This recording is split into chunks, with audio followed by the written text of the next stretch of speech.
Okay.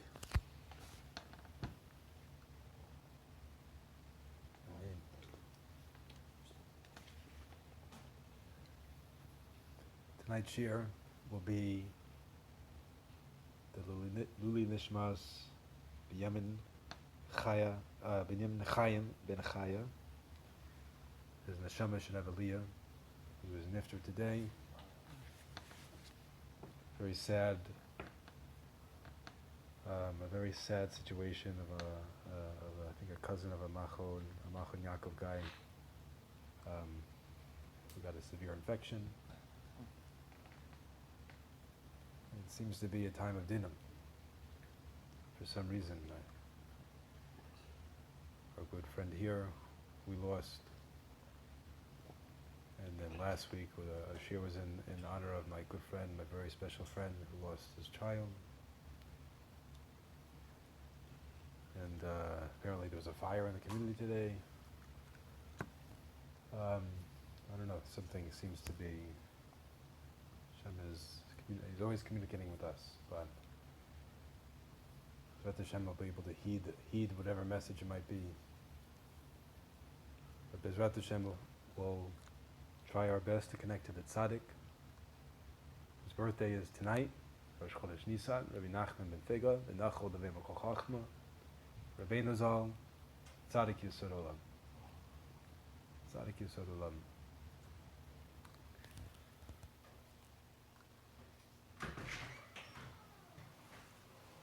There's a particular publication of Rabbeinu Zal's farm where on the cover it says, I guess I'm paraphrasing, but basically the idea of Rabbi Nachman's fire is going to burn until the coming of Mashiach. Rabbi Nachman's fire is going to burn until the coming of Mashiach. Okay, welcome. It's good to be with friends. Good to be with friends, learning, connecting to the tzaddikim amitim. Like we perhaps suggested in our first shir, there's something unique about Rabbi Nachman. That somehow, some way, he knew what the challenges of not only his door would be, but doros to come, particularly our generation. I was listening to a shir this morning. My brother-in-law Max, Reb Moshe, sent me a shir from Rabbi Riedi that was done 2 years ago during the week of Rav Nassim's Yortzeit. And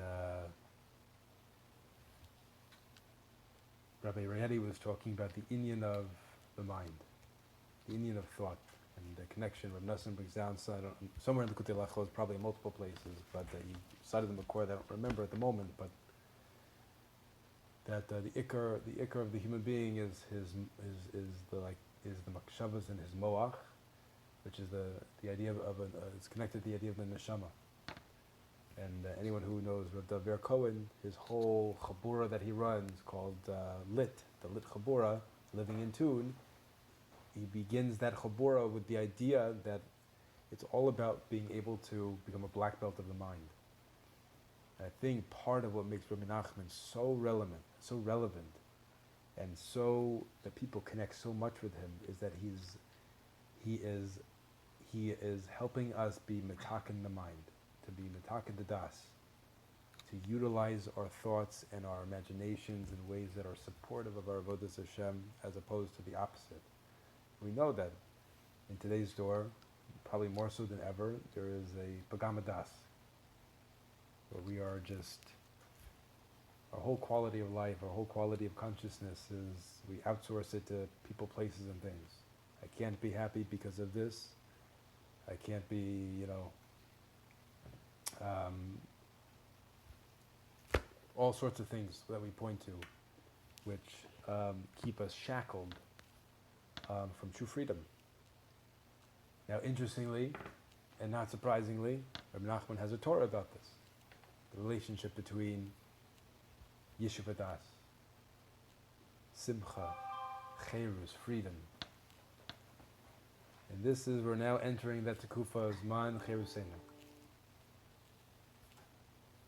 And we know that it's like every year I remember when I first heard this idea, I was like, this is unbelievable, the idea that Mitzrayim being that you need a Meitzar of constriction and your own personal Mitzrayim and emerging out of that, coming out of that. Rabbi Nachman has a Teretz, or he has an Eitz Tova for us in tapping into real Cherus. It's a short Torah, so Bezrat Hashem will be able to see the whole thing, and it's connected to everything that we've been doing so far with lessons all. The Shir Bezrat Hashem, in addition to being a Luli Nishmas to Ben Yamin Chaim Ben Chaya, should be a Luli Nishmas for Rabbeinu Zal, Rabbi Nachman Fega, Rabbi Nachman Ben Simcha. Rabbi Nachman Ben Simcha. That's not an accident. Bezrat Hashem, and the tzaddikim should protect us and daven for us in Shemayim.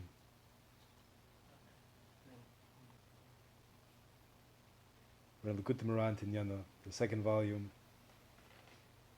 Torah Yud. Here we go. Rabbeinu Zal says, "Ma she'olam rechuchim Hashem Yisbrach ve'ena miskarvim elav Yisbrach hu rak mechamed she'en lehem yeshuva das." Here we go. The sole reason that people are distant from Hashem and they don't draw close to Him, they're distant and they don't draw close to Him, is simply because they lack something called yeshuva das. And anyone who has a kasha on Rabbeinu Zal that he's not, for some reason, we think of Breslovers and they're like, we think that they're jumping on cars, and there isn't any of jumping on cars. We have to be able to jump on cars sometimes, But we don't necessarily associate Das with Rabbeinu Zal, and we have to, that's a mindset shift, The more you get connected to Breslov, the more you get slack from people. So you have to be able to be like, no, Rabbeinu Zal is all about Das. He loves Das, and he is. We're going to see that it's all, that's like the linchpin of the whole system. I heard in passing from my Rebbe Rav Gurzy that there are certain Sfarim that are associated with different spheres. So if you wanted to work on a particular Inyan connected to the spheres, then you would learn a particular Sefer says Sfarim, and he mentioned Likutey Moharan as being associated with Das. So just by being plugged into these Torahs, we're actually, by definition, working on our Das. Yeah, here we go.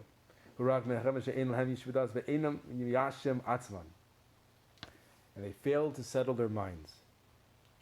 V'ha'ikr lahashada liyashiv atzma hetiv masha tachlis mekol ha'tayvas mekol inyanei ha'olam hazeh hein tayvas ha'nichnasos laguf hein tayvas shechutz laguf kigon kavod v'az bavadi yashiv el Hashem. And the ikr is, it's essential that a person strive to reflect on the purpose of all the desires and distractions of this world. And this includes the desires which are bound up with the body, and also the non-physical desires, such as for honor. Then he will surely return to God.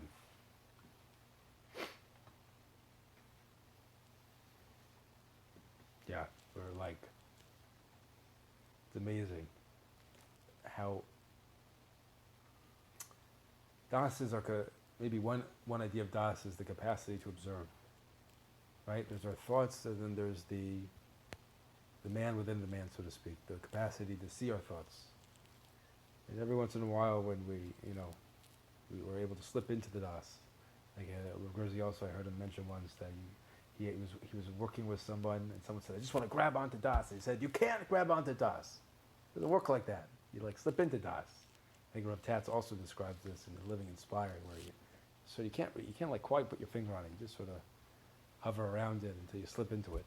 You're like, oh my gosh, I'm aware of myself. I'm aware of my thinking. There I go again, thinking about that stressful thing again. But that's not me, that's just my thought, right? And so we actually miss out on being and on presence because of all these the physical distractions, cover, all these different inyanim. Then he says in Oz Beis Ach, however, you should know,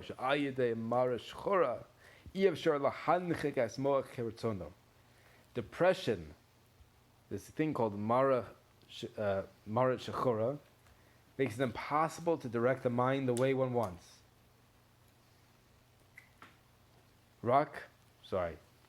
Al-Kain, therefore, it's therefore very difficult for a person to yeshiva das when a person's depressed, as we know. Can't have total clarity of mind and presence of being when a person is depressed. That's the ultimate. I'm not talking necessarily about clinical depression, but I'm just talking about the concept of depression. But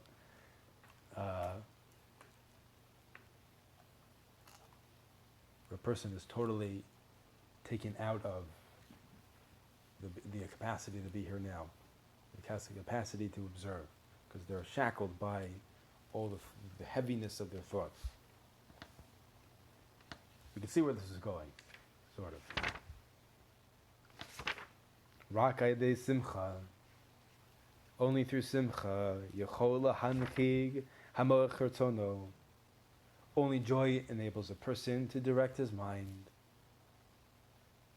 Yachol yashe daito ki simchahu olam acherus. Only joy enables him to direct his mind as he wants, and then yeshiva das. This is because joy is the olam acherus, the world of freedom. This is the connection to Pesach. This is the time that we're entering. There's going to be a special koyach to be able to do this. We know that Moshe Rabbeinu is Inyan Das. Tzaddik is the Inyan of Das. Ki v'simcha teitzu, as the pasuk says in Yeshaya, Nun Hey, ki simcha teitzu, that for through joy you'll go out.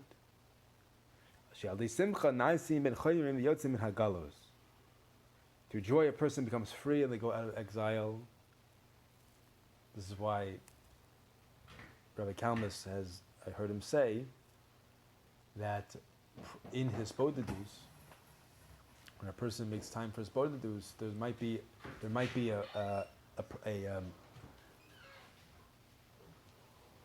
oh. Shalom, I'm sorry. Hey, how's it going? Shalom. Shalom Aleichem, welcome. I was going by. I'm sorry. Please. And Can we kletsen? Okay. his bodedus. When a person makes his bodedus, thank you. When a person makes his bodedus, so there's a proclivity maybe to start like shoot from the hip, go right for the bad. Hashem, this is where I'm messing up. But Rabbi Kalmus has mentioned in the past, and this is probably based on a teaching in Likutey around somewhere, that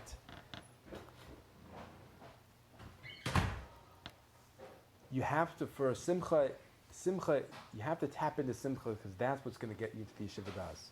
And from that place of yeshiva das, can you now appropriately assess? Meaning to say, when a person is automatically trying to assess from a place of negativity, it's already skewed. You already have the wrong pair of glasses on when looking at that particular Indian of your life. You're not looking at it in the right way. And so you can't actually do a proper tshuva or a proper reflection. And so simcha becomes essential into getting into the state of mind in order to appropriately do the assessment. Does that make sense? It also explains why we spend the entire month of Adar being Simcha as we prepare ourselves for Pesach. Wow. Didn't think about that. That's awesome. So we see this mamish in the calendar. Wow, that was a beautiful chap. Adar, which is Simcha, prepares us for the freedom that's about to be, because the freedom that we're going to have is ultimately going to be a freedom of our das. Right? As we saw in Chumash that they had kotzer ruach. They had shortness of breath. They had anxiety. What does shortness of breath mean? I pointed that to my patients. Shortness of breath means you're anxious. Blood pressure is up, your respiration rate is up. So what's the opposite of that? The elongation of the breath. Capacity to go. Meditation. That's why you have to come Tuesday nights. Yeah. There's a beautiful synergy of all the shirim at Kol Chasidim. These two shirim go very well Yeah. together. Is the meditation to your new one? Yeah, Begin? just started last night. Amazing. Gotta catch it next And week. you're hearing it from Mamish, a professional, Perry, who's Yeah. a doctor of psychiatry. This is a person, not only is he strong in his understanding of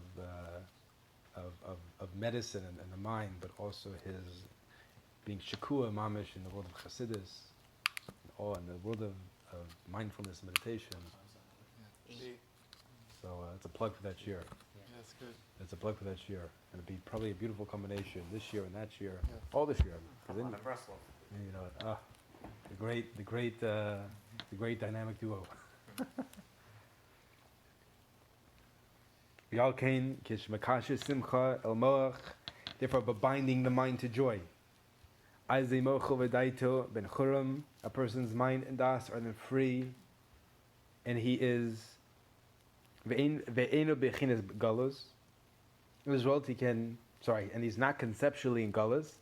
V'azi yachol hanikri as mochel kirtzona the yashav daito. And since his mind is, and he can direct his mind as he pleases, and he can obtain that yeshiva does.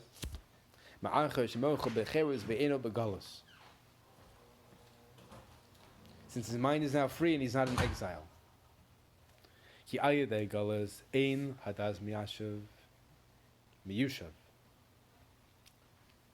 For exile unsettles the mind. As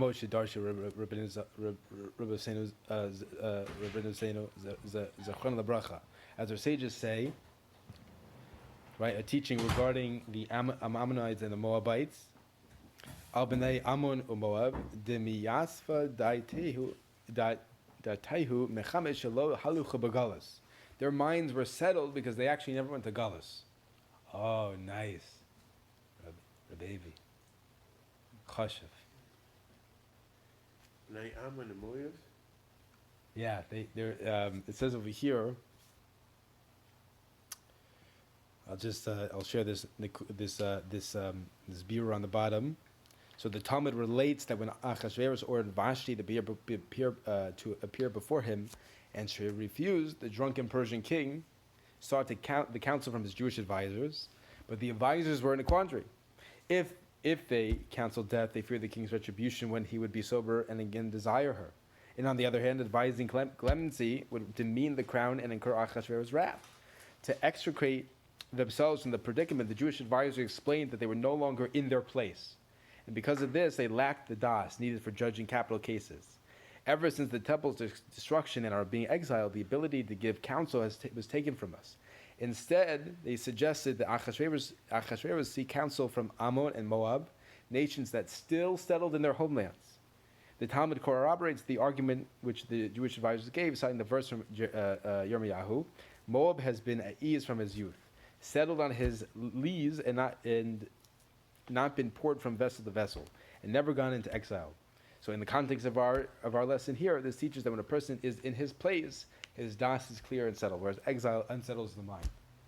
Part of the reason, we're in America here, so we're in like constant bilbo and distraction, and our thoughts just are like on a leash, and our thoughts are pulling us around. But listen, the tzaddik is the Indian of Eretz Yisrael, and so we can tap into a mindset. Obviously, we want to be physically in Eretz Yisrael, but until then, we can tap into the mindset of Eretz Yisrael, which is like the kufa we're in now, and enter into that space of freedom, so that no matter where we are, we can have that cherus and that freedom of mind.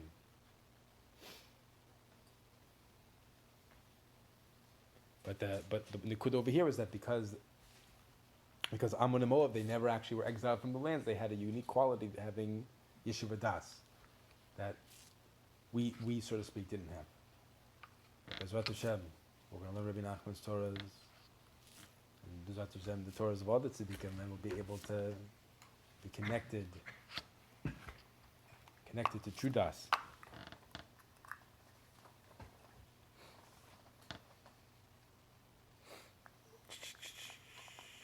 Sha'anu Moab, Minura v'chulei, v'gula lo halech al kain, amid taimo bo v'chulei.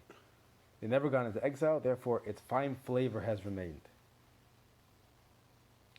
Now I have a question over here.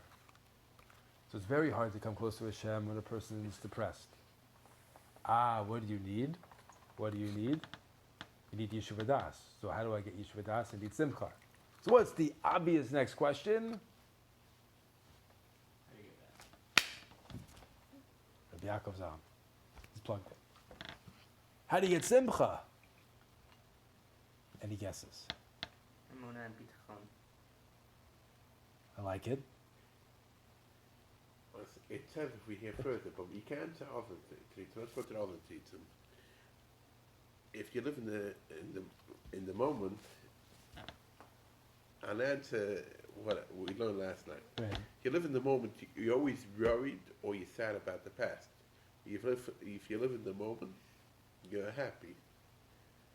Like now, wonderful share. Like if you're happy, afterwards you have another share. Right. You have Ma'ariv. So, but people are not happy. They think about the past or the future. Right. That's one talent you can give. This is exact. I'm so excited that the Rebbe is saying this. Because, this is what Perry said last night? Mm-hmm. Wow. Yes. Okay. Listen to this. Rabbi Kalman said something very similar recently. That sadness is associated with the past, and anxiety is associated with the future. I don't know if I think I mentioned this maybe one of the previous year. I was being misbonin on the Torah that we're learning in Likutey Lachos, and I realized that, right? How does the first Torah begin? When a person begins to assess himself, right, he sees he is filled with so many blemishes, right, and that they're very far from good, they're very far from Hashem. Meaning to say, they are stuck in the past. They're stuck in the past because they're consumed by all their hogamim, all their blemishes, all the things that they messed up on. And I realized that this whole, the idea of Nikuda Tovos, which is ultimately what Rabbi Nachman is going to say over here, but it's connected to what the Rebbe is saying also, because why? The Nikuda Tova is not an end in of itself. The Nikuda Tova is there to support the capacity to be here now. Because when I tap into the Nikuda Tova and I tap into that Simcha, now I can be present. Because the whole, I think, and this is something Rabbi Rieti said this morning in the Shir, is that Rabbi Nachman understood Hashem's reality. Hashem, Yud Kei Vav Kei, is the inyan of being, is the inyan of total, complete presence. Was, is, always will be. That Hashem is, having a relationship with Hashem means that I have, or maybe partly means that I can actually be here in this moment right now. And I think very powerfully Rabbi Nachman is trying to have us be here now. The inyan of Hayom, today. Very famous teaching in Breslov. This moment, today, this is what I got. And we see that when he's talking about when a person taps into Nikuda Tovos, he'll be able to have simcha, and he'll be able to daven, and he'll be able to do tshuva, right? Davening is relationship with Hashem, talking to Hashem. Tshuva, the capacity to come back to Hashem. Where's Hashem? Right here, right now. I said my wife ran a women's trip this past week, and I had like about 15 minutes where I was sharing an idea during the Oneg. I said, where is the hardest place to be? The hardest place to be is right here, right now. You'll notice this. The hardest place to be is right here, right now. Partly because my jokes are bad. No, kidding. Okay. Okay. But because of this inyan that that Perry was discussing about, either in the past or in the future. And how can we experience this moment most powerfully? And the most powerful way to experience this moment is a relationship with Hashem. How do I get there? By way of which? Nikuda Tovos. Because we'll also, as we learned, Nikuda Tovos that is the Elikus.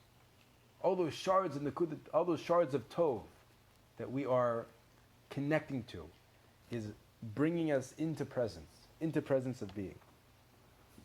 So geschmack. Thank you, Rebbe. The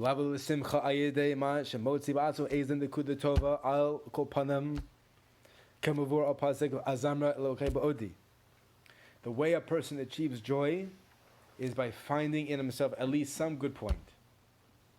As in the explanation of the verse, as we saw many times at this point, I will sing to God with that little I have left. Ayin Sham, see over there. No matter what, no matter what, a person can rejoice that he is privileged to be from the seed of Israel. Shelo asani goy, that he didn't make me a goy. Kamo sha'anu omrim baruch Elokeinu shebaranu b'kvodo v'hibdilanu v'chulei nasalanu taras emes v'chulei. And as we say, blessed is our God who created for us His glory, separated us and gave us the Torah of truth.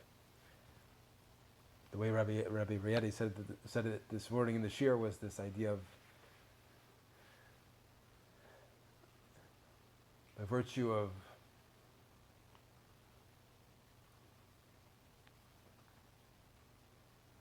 if you're sitting here right now, it means you're alive.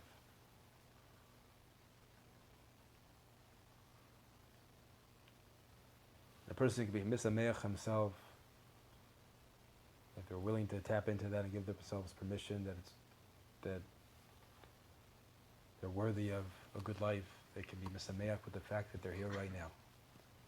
Not only are you here right now, you're Jewish. Part of the 0.02% of the world's population. And not only that, not only we're Jewish, but we're zochet to be spending time with each other. And not only that, we're zochet to be learning Rabbi Nachman's Torah, to know who Rabbi Nachman is. Who Rabbi Nassan is. Like that.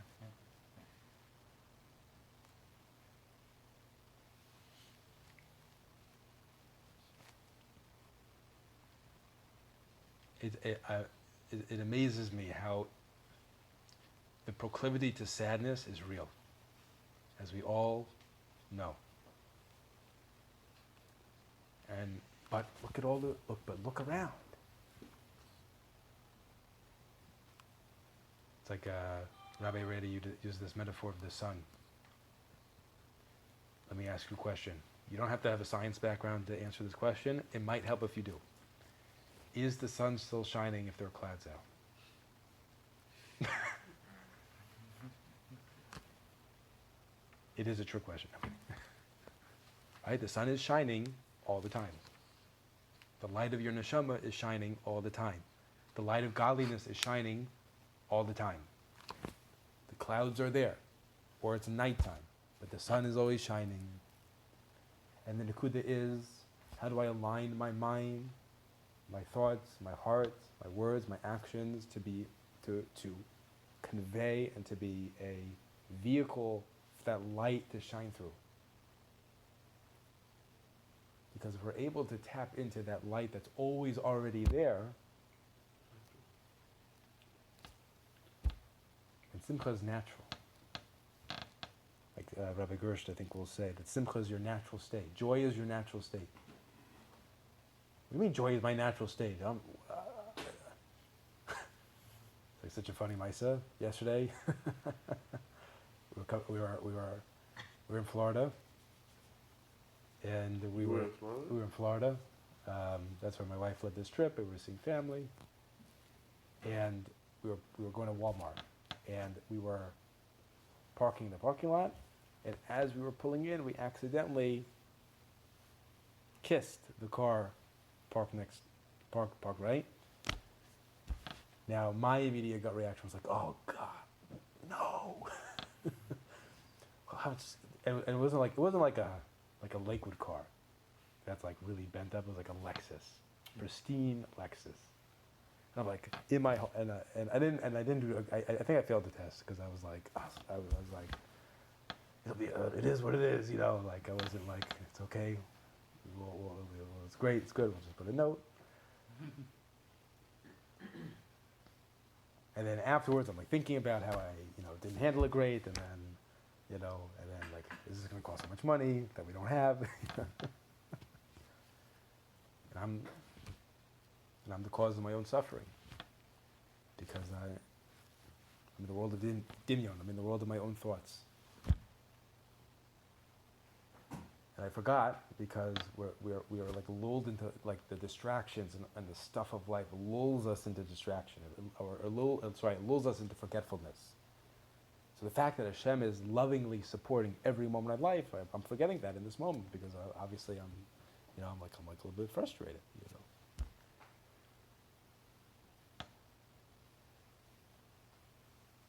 Baruch Hashem happened to work out okay. The woman was very appreciative that we left a note. Not Pasha, easy just to walk away from a thing like that. It'll be okay, whatever it'll be. She has to buffer car, you know. But I was in the clouds. There are people, like my cousin, Rabbi Kalmas, I think is one of those people. When things like this happen, the rays of sun are still shining on him. You know, and if the clouds are there, he's able to pierce through very quickly. But the clouds we have in this metaphor, we have control over because those are our thoughts. And Rav Nassim, I believe in the 7th discourse in Hilchos Tefillin, Likutey Lachos, but to get there, he's mechazik us this inyan of a person.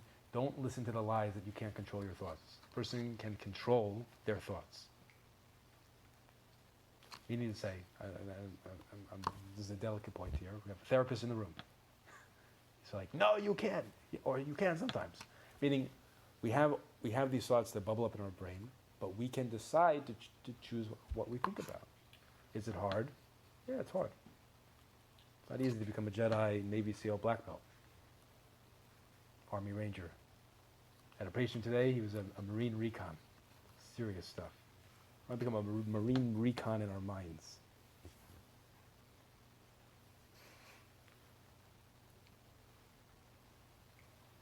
Because and it's fitting that he be happy about all this and similar such things in order to gladden his mind. This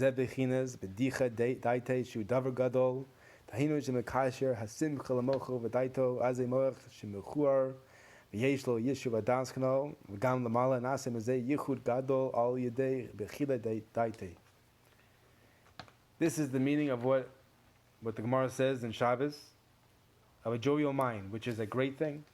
It's a gadol, it's a davar gadol. It refers to his binding joy to his mind and his das, or that with the mind he sets free, with the mind that he sets free, he obtains his yeshiva das. And also on high, there's a great yichud. We're doing yichudim by having the capacity to connect simcha to our das. And B'ezrat Hashem,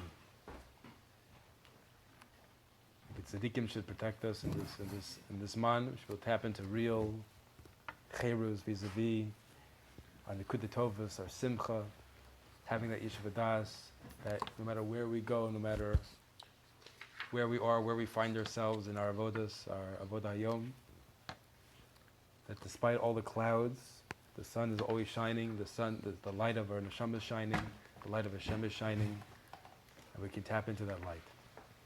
B'ezrat Hashem. Any questions, comments? What's all of the kedusha to use to get the simcha? Say it again? Like Yeah.